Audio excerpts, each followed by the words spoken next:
Bridget McKenzie, the National Senate Leader, is with me. What do you make of the events we've seen in Canberra this morning? I think it's just a continuation of the division that's visiting our society.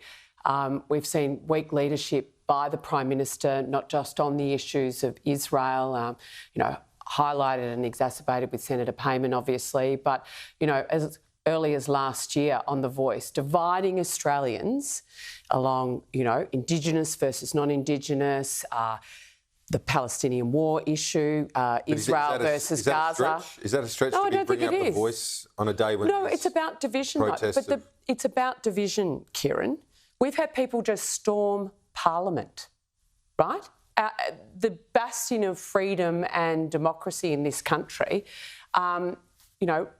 breaching our security arrangements here around an issue that is causing a level of social discohesion right across our country, particularly in Western Sydney. And it's being exacerbated, I think, by the weak leadership of the Prime Minister. And that isn't just evidenced in this week's events.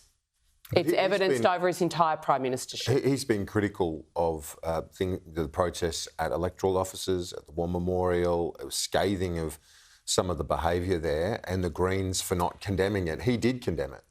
But Kieran, he's been permissive in his language all the way through. So whilst he may eventually get to the point of calling it out, he never makes the decisive decision in that moment. He leaves it for a period of time.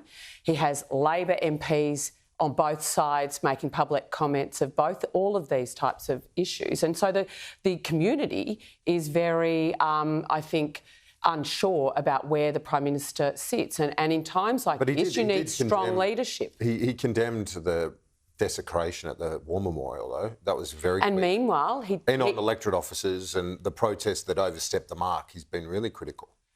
But that's after there's been anti-Semitic after anti-Semitic actions in our communities across the country.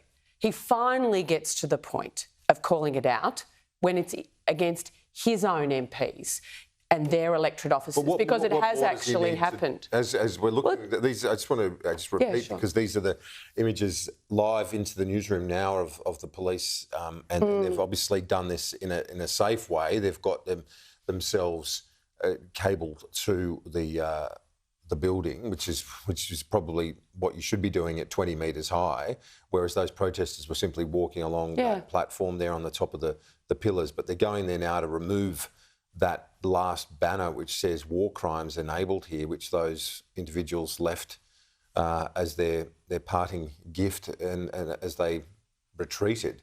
But it is after many years of multi-million-dollar upgrades in this place that happened. That's a worry, isn't it? Well, I think it shows that the upgrades aren't ever going to stop people that are determined to break in and desecrate, right? They're very committed to the cause and they're prepared to risk life, limb and breaches of our legal system in order to make their point. And I think that's the disappointing part. I think the permissive behaviour of the Prime Minister on this issue and on others has meant that we've got a level of acrimony right throughout our community that I haven't seen in a long time. And you need to have strong leadership from the top, and we're not seeing that. And that last banner now being pulled in, thankfully, that protest being resolved, and without anyone risking their safety, the police being able to do that in a safe way and getting rid of that.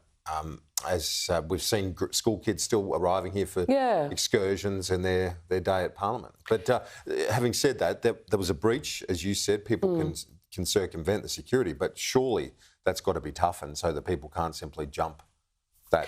Well, I think one of the great things of the Australian Parliament House when we finished it, I think it was back in the 80s, was that it was going to be the people's house and people should have free and easy access to their democratic processes. I've been a critic of the increased security over my time here because I do believe that if someone is so determined, they will find a way to make their point. And I think today proves that. We are one of the great multicultural democracies in the world. nearly half of Australians have parents born overseas. These people have come to our shores wanting to be Australian, and that means you need to share our values, and they are adherence to rule of law and the principles of freedom, and I'm concerned. And no one's stopping protests. People are saying, do your protests, go for your life. Absolutely. But when it's desecration of the War Memorial or breaching security at Parliament, that is a step too far. Absolutely. So there's a difference between wanting to come to Australia to live and wanting to be an Australian.